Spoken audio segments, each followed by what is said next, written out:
Welcome back to another Fix It Friday. Today we're going to be working on a Nintendo DS Lite. We've worked on one of these previously. This one's going to be a little bit different. We know that that top screen's broken, so we're just going to be swapping out that. So let's get started.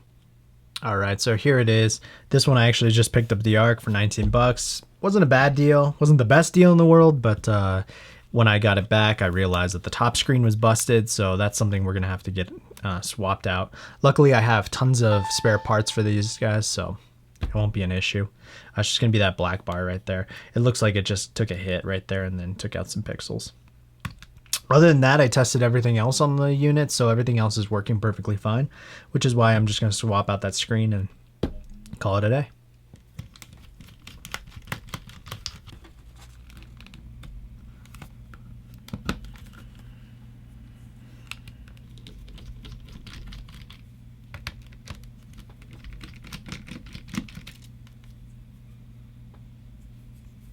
First few screws are always Phillips, and then we move on to all the tri-wings. The rest of these are going to be tri-wing.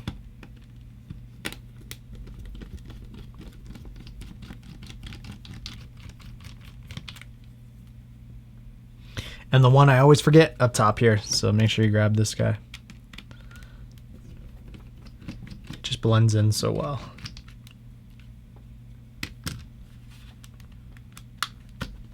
Take out the stylus.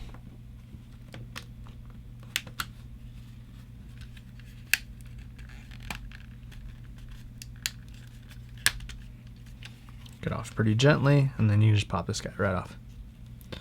Awesome. Set it to the side. Be careful when you take these guys out that the spring doesn't go crazy on you. You want to keep it completely intact.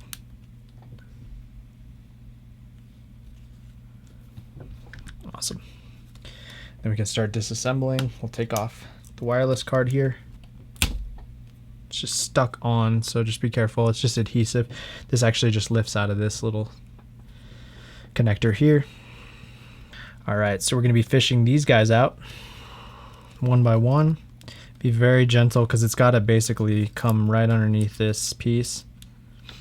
Keep in mind when you're disassembling these guys, all these little connectors and stuff, you want to be super gentle with them. It's such a pain if this thing breaks off and it breaks in a way that you can't just replace it. You got to replace the whole connector.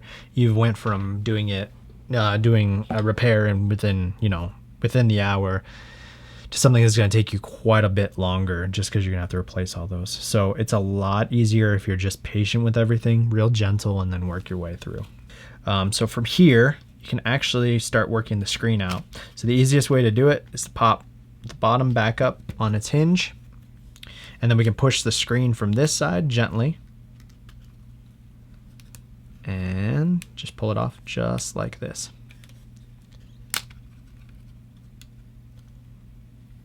Perfect. And then now we can disconnect this cable right here. This is just going to pop up this little lever, and it's going to gently slide out. Perfect. And then so there's your bottom screen. All right, now we're going to work these guys through. So this is actually the part that you really need to be super patient on.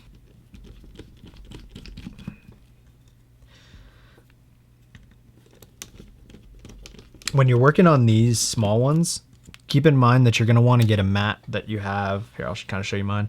That has different compartments for each one.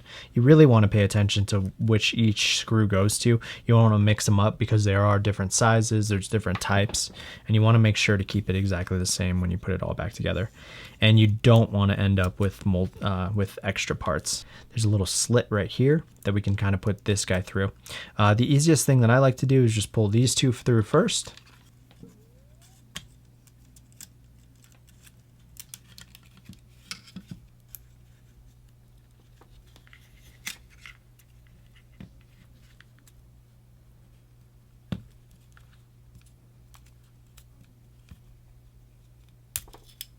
Perfect, just like that. And now we're clear. This is your top screen. And then these 4 screws got to come off here. What I'm going to do is heat them up, and then we'll peel them back. We're not doing too much heat, just a little bit of warmth.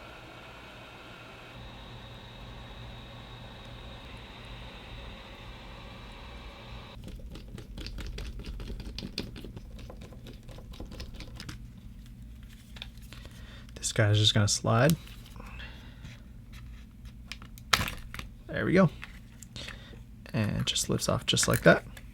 Just like with any other Game Boy Color, anything else, do a nice little twist of the shell. Nothing too much, just enough. And it's gonna separate that adhesive. And then from there, we're gonna kind of work this thing around. This one's not too, I mean, you're not being crazy gentle with this side, obviously, because the screen's already busted, so we know it's not a big issue. And we'll actually back up all this stuff out. So I'll pull this real quick.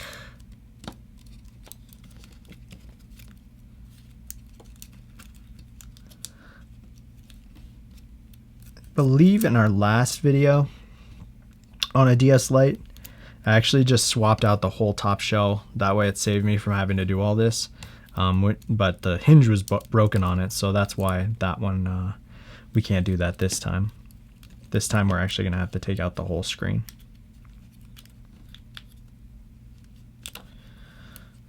So I'm gonna roll it up, pull it through. Trying to be gentle with it just to show you what you should be doing if you're taking out a good screen, but really this screen's busted, so we're not really too worried about it. All right, let's grab our spare screen.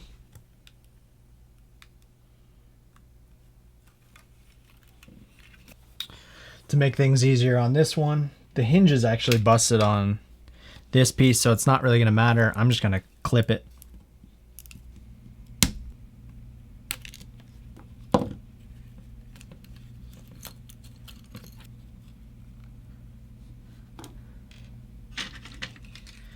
And this is where the hard part begins again.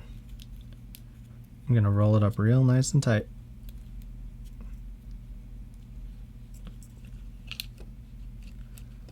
Pop it through, and we are in. Perfect.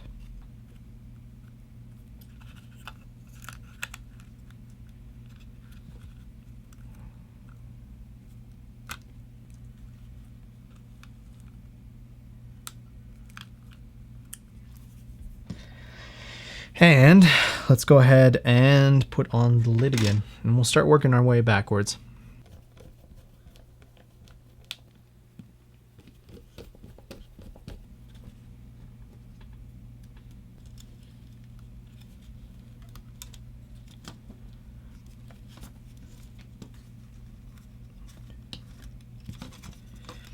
All right, and the way that I like to do it is just get the edge here. It's gonna be hard to see on camera, I think.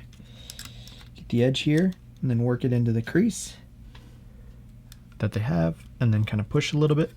And then from there, you can go on this side, fake close it up, and then you can start pulling it and working it through gently.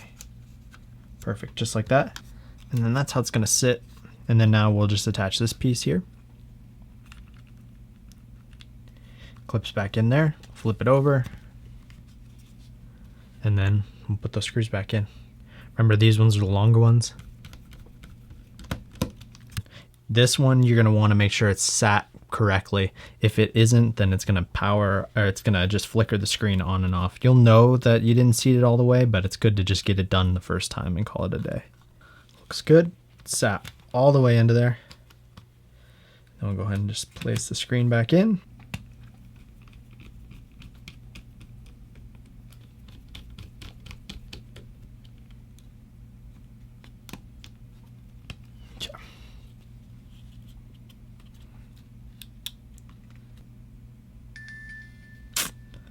Dang.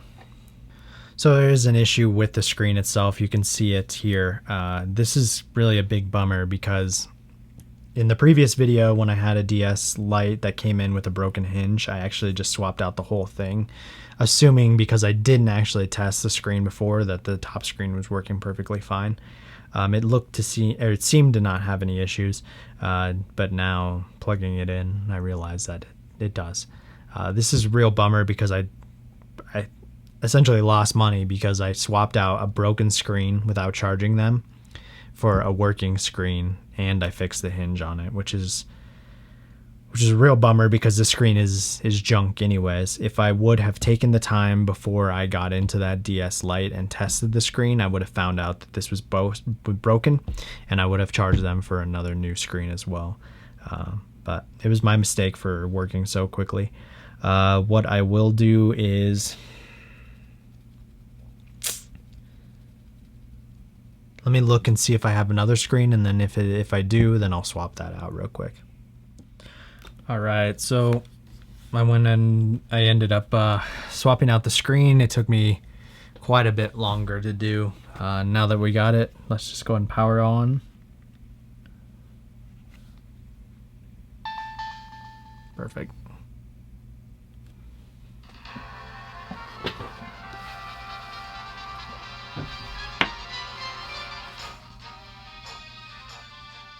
All right, so the DS Lite is all finished. We got it all cleaned up. It looks really good. And we did pay a little bit more than I wanted to, especially because we had to add the cost of that screen on top of it. We ended up paying $19 for the DS Lite, as well as the new screen, which I'm gonna guesstimate is probably about 15 bucks that I had to charge on top of that. So it's about 35 bucks.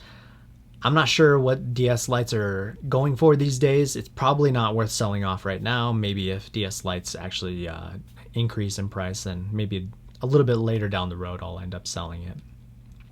If you're working just like me and repairing consoles for people, or you're repairing them to resell, keep in mind that, or I should say, learn from my mistake. Test everything before you're taking it apart, especially if I would have done this for the customer previously. I would have noticed that the screen was bad. Then I would have charged them for a new screen as well as the new shell to fix their hinge problem. And then in this case, I would have saved myself a ton of time by not putting in a broken part, realizing it, then having to retake it back out and then replace it with a new one. I would have just done it straightforward.